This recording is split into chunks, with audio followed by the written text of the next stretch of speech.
To prevent your phone from automatically delete quick share expired files on Samsung Galaxy S24 Ultra, you have to turn off auto delete expired files option.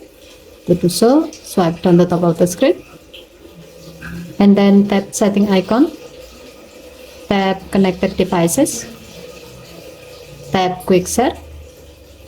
Under sharing with contact section, tap auto delete expired files and then select off. By choosing this option, all expired files shared with quick share will not be deleted automatically. However, if you like to delete them, you need to delete them manually in the link sharing history. Okay, thank you for watching. Please help to like and subscribe. Have a nice day.